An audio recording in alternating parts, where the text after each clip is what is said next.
páči. Tak ja budem slova medzi vami. A ešte vytlávi Štepán niekedy. Štepán, máš mikrofón? Jo, Kúty! Vidím ťa, Kúty!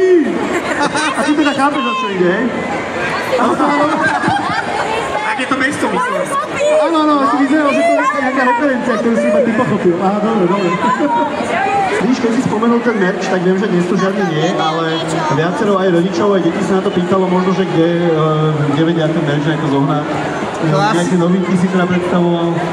Klasický názov Mr.shop môžete zohnať a teraz bude aj nová kolekcia z Kuboje Ranovej, takže ešte počkajte.